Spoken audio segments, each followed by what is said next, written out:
The paper made a sharp, humiliating sound when it landed on the conference table. Not loud, just crisp enough that everyone in the room looked up from their coffee cups and laptops. The director, a man named Warren Hayes, slid the report across the polished surface toward the center, where the three senior executives sat waiting. He didn't look at me. He didn't acknowledge that I was sitting 6 feet away from him, hands folded in my lap, watching. "This is the final version," he said, his voice calm and confident, the kind of voice that makes people believe whatever comes next. I leaned forward slightly, just enough to see the cover page from where I sat. The title was there, the one I had written. The executive summary format was there, the structure I had built. But my name wasn't. Not in the header. Not in the credits line. Not anywhere on the page. The room went quiet in that dangerous way it does when everyone knows something wrong just happened, but no one wants to be the first person to acknowledge it. I felt my face burn. Not with embarrassment, with something sharper, hotter, harder to name. The three executives, 2 men and 1 woman I knew only as Ms. Brennan, began flipping through the pages, their expressions focused and approving. "This is excellent work, Warren," Ms. Brennan said, nodding as she scanned the executive summary. "The clarity here is exactly what we needed." One of the men, whose name I had forgotten the moment I heard it, tapped a section near the middle of the report. "The strategic recommendations are incredibly detailed. This must have taken significant effort." Warren leaned back in his chair, fingers laced behind his head, the picture of relaxed confidence. "It was a team effort," he said, smiling in that practiced way he had. "But yes, it required a lot of strategic thinking." A team effort. My chest tightened. I had spent 6 months on this report. 6 months of late nights of client calls, of research that nobody else wanted to do. And now I was watching him present it as his own, with my name erased, while the people who mattered most praised him for work I had done. I didn't move. I didn't interrupt. I didn't raise my hand or clear my throat or make any sound that would have drawn attention to the fact that I was sitting there, watching my work be stolen in real time. I just sat, my hands still folded, my breathing steady, my face as neutral as I could make it. This wasn't shock. I wasn't surprised. I had seen this coming for weeks, maybe longer. The anger I felt wasn't fresh. It was familiar. It was the same anger I had felt 3 months ago, and 6 months before that, and a dozen other times when Warren had quietly taken credit for something I had done. But this time felt different. This time, the theft wasn't happening in a hallway conversation or a forwarded email. It was happening in front of the people who decided promotions. In front of the people whose opinions actually mattered. And this time, I had come prepared. I reached down slowly, calmly, and rested my hand on the handle of my bag, which sat on the floor beside my chair. Inside was a folder. And inside that folder was a document that was about to change the entire room. The meeting continued for another few minutes. Warren walked the executives through the key findings, pointing to sections I had written, using phrases I had crafted, explaining strategies I had developed over months of careful analysis. He spoke with authority. With ease. Like the work had always been his. And the executives listened, nodding, taking notes, asking questions that Warren answered smoothly, because he had read my report thoroughly enough to understand it, even if he hadn't written a single word. Finally, Ms. Brennan looked up and smiled. "Warren, this positions us extremely well for the next quarter. I'd like to move forward with implementation as soon as possible." Warren nodded. "Absolutely. I'll coordinate with the team." That's when I knew. I knew it was time. My name is Tina Arnold. I am 32 years old, and I had been working under Warren Hayes for just over 2 years. And this moment, this erasure, this casual theft of 6 months of my life, wasn't the beginning of the betrayal. It was the final move in a pattern I had been quietly tracking since the day I realized what he was doing. I didn't interrupt the praise. I didn't argue. I simply reached into my bag and pulled out the folder. To understand how I got to that boardroom, you have to go back about 26 months. That was when I first joined the strategy division at Apex Consulting Group, a mid-sized firm that specialized in corporate restructuring and market analysis.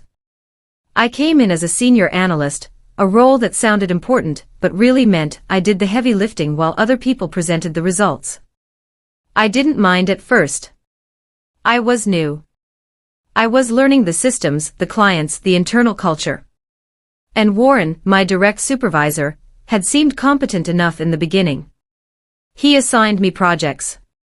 He gave me clear directions. He treated me professionally, if distantly. I was underestimated from the start, I knew that.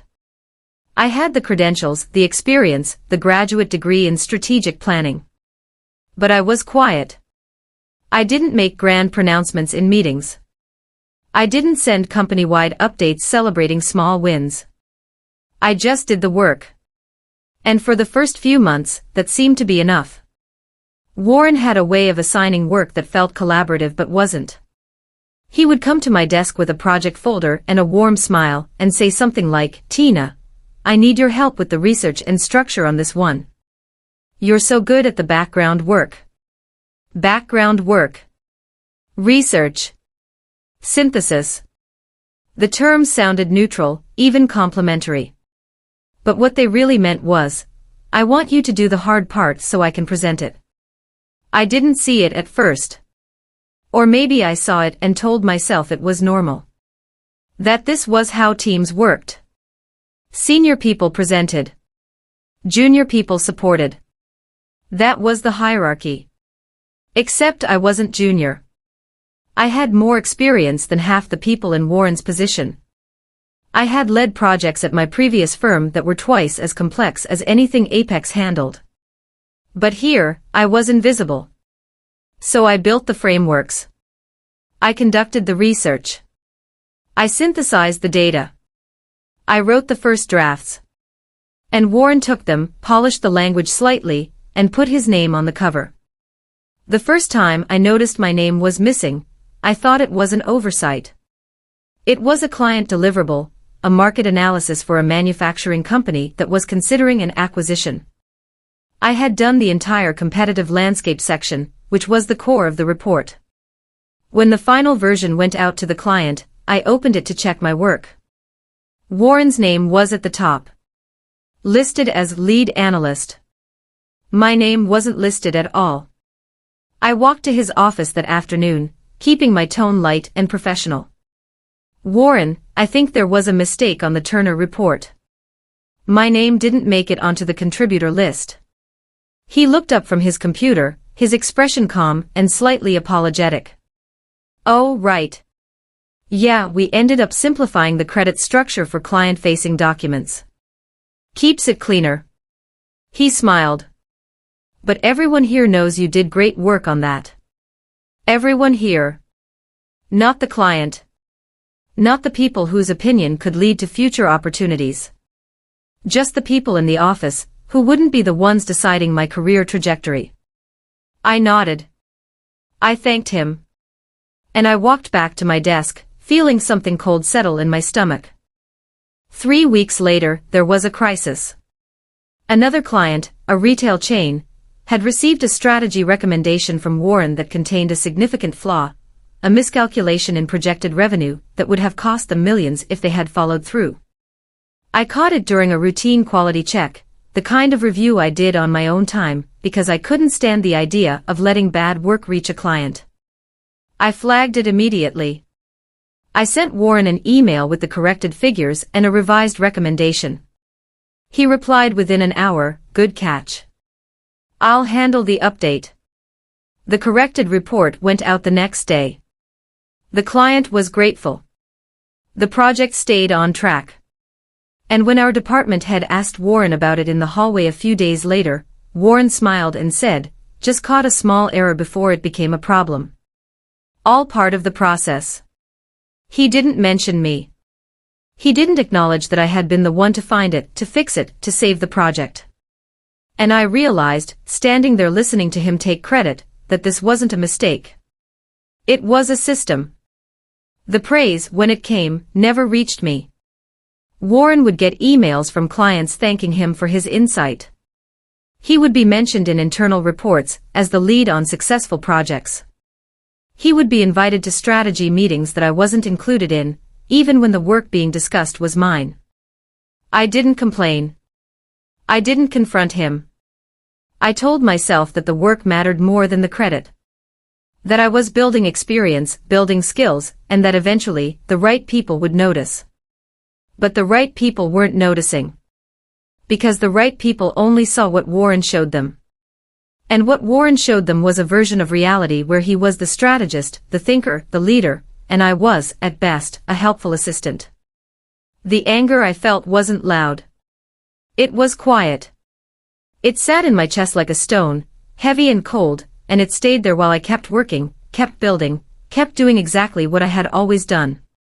Except now, I was doing something else too. I was keeping copies. I started small. Every time I finished a draft, I saved a time-stamped version to my personal drive. Every time Warren asked me to send him a file, I saved the email. Every time a project went out under his name alone, I kept a record of what I had contributed and when. I didn't do it out of paranoia. I did it because I had learned, over the course of a year, that in a place like this, your word meant nothing if you couldn't prove it. And proof required documentation. Drafts with version histories. Emails with timestamps. Files that showed exactly who had written what and when.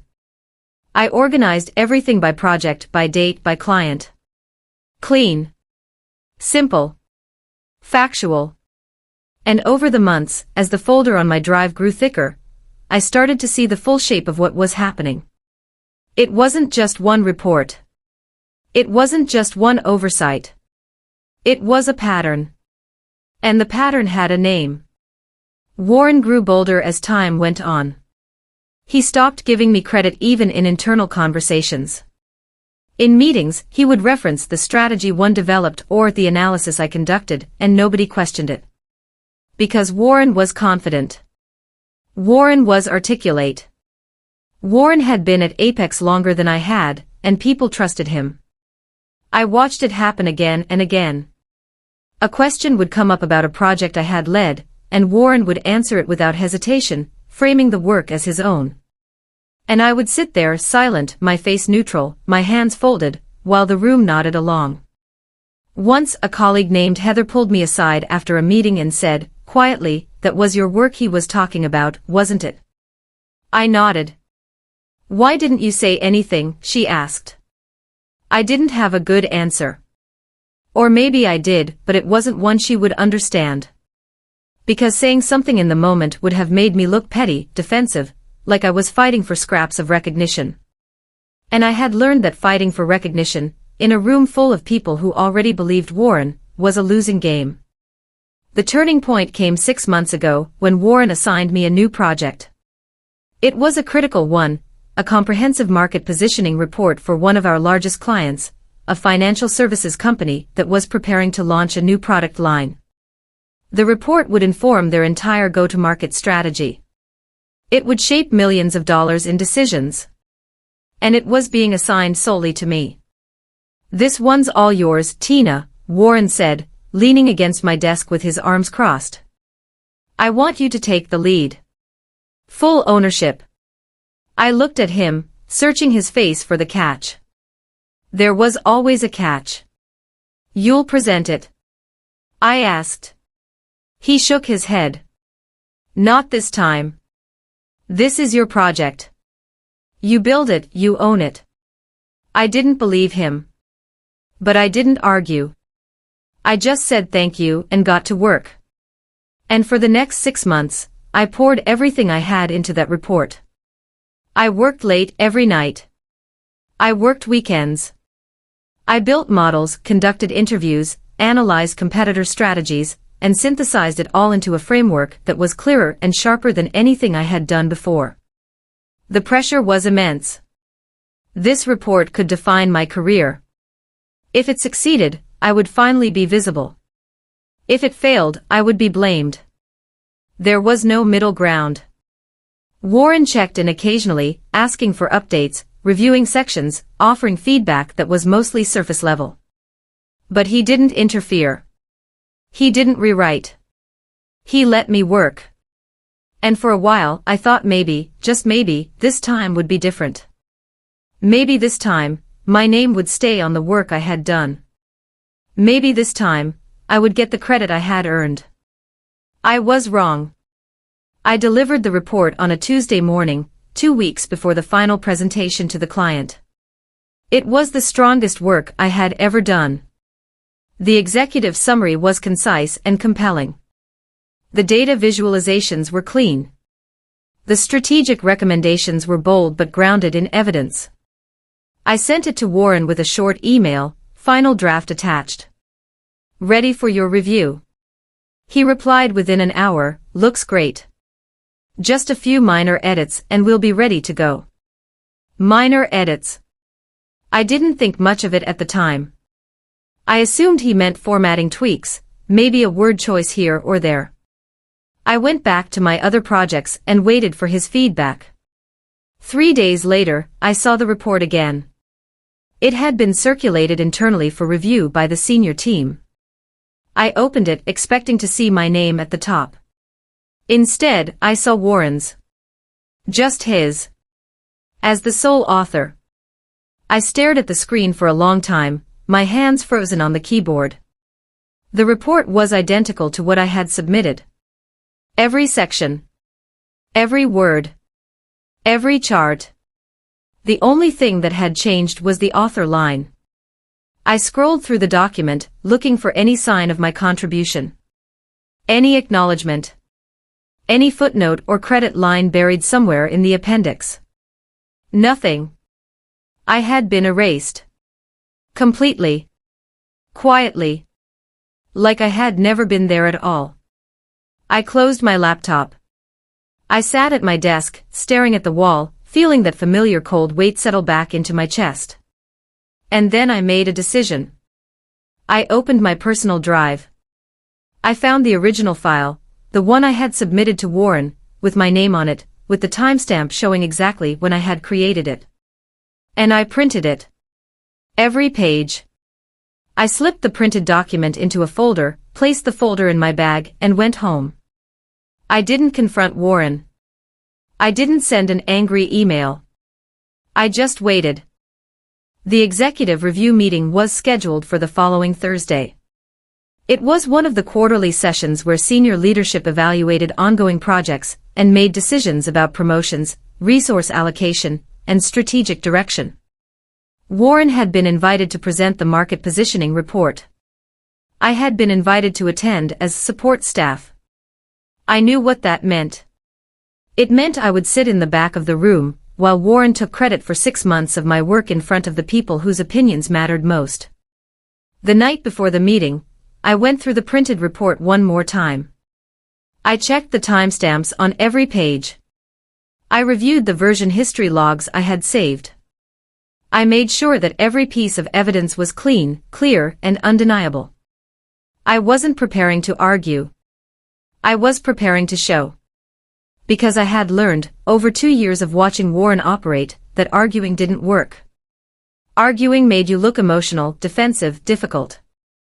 But facts, clean, documented, time-stamped facts, were harder to dismiss. The morning of the meeting, I dressed carefully. Professional. Calm. I packed the folder into my bag and walked into the office like it was any other day. Warren was already in the conference room when I arrived, setting up his laptop, reviewing his notes. He glanced up when I walked in and smiled. Big day, he said. Yeah, I replied. Big day. The executives arrived a few minutes later. Ms. Brennan. 2 senior directors whose names I had finally learned, Harold Voss and Timothy Crane. They settled into their chairs, poured coffee, and waited for Warren to begin. And that's when it happened. Warren slid the report across the table, the version with his name on it, the version that erased me entirely, and said, with calm confidence, "This is the final version." I watched the executives flip through the pages. I watched them nod, smile, praise the clarity and insight. I watched Warren lean back in his chair, comfortable and proud. And I felt that cold weight in my chest turn sharp. It was time.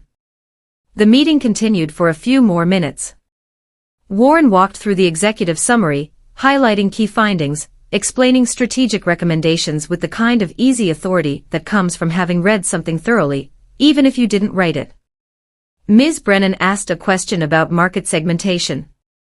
Warren answered smoothly, referencing a section I had built from scratch. Harold Voss complimented the data visualizations. Warren thanked him, as if he had designed them himself. I sat quietly, my hands folded in my lap, my face neutral. And then, when there was a brief pause in the conversation, I spoke. May I share something? My voice was calm. Steady. Not loud, but clear enough that everyone in the room turned to look at me. Warren's expression didn't change, but I saw something flicker behind his eyes. Uncertainty. Maybe concern. Ms. Brennan nodded. Of course, Tina. I reached into my bag and pulled out the folder. I opened it carefully, slowly, and removed the printed report, the original version, with my name on it, with the timestamps visible on every page. I stood up, walked to the conference table, and placed it in the center, right next to Warren's version. The sound it made when it hit the table was sharp. Final. Everyone looked down at it. Nobody spoke. Ms. Brennan leaned forward, picking up the document. She glanced at the cover page, then at Warren's version, then back at mine. Her expression didn't change, but I saw her eyes narrow slightly. Harold Voss reached for it next, flipping to the second page, where the timestamp was clearly printed in the footer. Timothy Crane looked from the document to Warren, then to me, his face carefully blank. The room had gone completely silent. Not the uncomfortable silence of people waiting for something to happen. The frozen silence of people realizing something already has. Ms. Brennan spoke first. Her voice was calm, measured, the kind of tone that doesn't reveal anything until it needs to. Tina, can you explain what we're looking at? I kept my voice just as calm. This is the original version of the market positioning report. The one I submitted to Warren 2 weeks ago. You'll notice the timestamp in the footer of each page, showing when the document was created and last modified. I paused, letting the words settle. You'll also notice the author line. She looked down at the page. Then back up at me. And the version Warren just presented is identical in content, I said. But the author credit has been changed. Harold picked up Warren's version, holding it side by side with mine. His eyes moved between the two documents, comparing. Timothy did the same. And Warren sat very still, his hands flat on the table, his face carefully composed but pale. Ms. Brennan looked at him. Warren, is this accurate? He opened his mouth. Closed it. Opened it again. There may have been some confusion about is this Tina's work, she interrupted. Warren hesitated. And in that hesitation, the entire room understood. The silence that followed was different. It was the kind of silence that comes when something has shifted, when a story everyone believed has just been proven false, and nobody knows what to say yet. Ms. Brennan set both documents down on the table and folded her hands. Walk me through the timeline, Tina. I did. Calmly. Factually. I explained that Warren had assigned me the project 6 months ago. That I had conducted all the research, built all the models, written every section. That I had submitted the final draft 2 weeks prior. That the version I was holding was timestamped and saved to my personal drive the moment I completed it. I didn't accuse Warren of anything. I didn't use words like theft or plagiarism. I simply described what had happened in the order it had happened, with the evidence sitting right there on the table for anyone to verify. Harold looked at Warren. Did you contribute to this report? Warren's jaw tightened. I provided oversight. Strategic direction. Feedback. Did you write any of it? Harold pressed. Warren didn't answer. Timothy leaned back in his chair, his expression unreadable. This isn't the first time this has come up, is it? The question hung in the air. I didn't answer. I didn't need to. Ms. Brennan reached for her laptop and began typing. After a moment she looked up. Tina, you've been here for 2 years. How many projects have you worked on under Warren's supervision? 14, I said. Major deliverables. And how many of those had your name on the final client-facing version? I met her eyes. None. The room went very still again. Ms. Brennan's expression didn't change, but I saw something harden in her gaze. She looked at Warren. We'll need to review the records for all of those projects. Immediately. Warren started to speak, but Harold cut him off. I think that's enough for today, Warren. We'll reconvene after the review is complete. It wasn't a suggestion. The meeting ended shortly after that. The executives stood, gathered their materials, and filed out of the room without another word. Warren didn't look at me. He picked up his laptop, his jaw tight, his movements stiff, and left. I stayed behind for a moment, alone in the conference room, staring at the 2 reports still sitting on the table. Mine and his. Identical in every way except the name. Ms. Brennan reappeared in the doorway a few minutes later. Tina, do you have a moment? I nodded and followed her to her office. She closed the door and gestured for me to sit. I need to apologize, she said, her voice quiet but firm. This should never have happened. We should have caught this. I didn't say anything. The review will take a few days, she continued. But I want you to know, your authorship of this report is not in question. And if the pattern you've described holds across other projects, there will be consequences. I nodded. Thank you. She looked at me for a long moment. Why didn't you come forward sooner? I thought about that. Because I wasn't sure anyone would believe me. The review took 5 days. During that time, I went back to work, back to my desk, back to the routine of projects and emails and client calls. But something had changed. People looked at me differently. Some with respect. Some with curiosity. A few with something that looked like guilt. Warren was placed on administrative leave on the 3rd day. By the 5th day, Ms. Brennan called me into her office again. We've completed the initial review, she said. Across the 14 projects you mentioned, we found clear patterns of authorship misattribution. In 12 of those cases, your work was presented under Warren's name without acknowledgement. She paused. The board has asked me to formally recognize your contributions. Your name will be retroactively added to all relevant project records. And we'd like to discuss a promotion. I sat there, listening, feeling something I hadn't felt in 2 years. Not just validation. Relief. There's also the matter of your current role, she continued. We'd like you to take over Warren's position as Director of Strategic Analysis. Effective immediately. I looked at her. I appreciate that, I said. But I need some time to think about it. 3 weeks later, I accepted an offer from a competitor.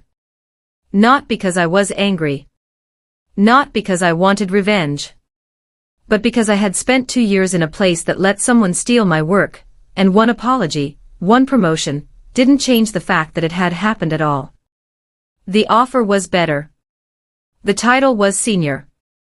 And the company had a reputation for valuing the people who did the work, not just the people who knew how to present it.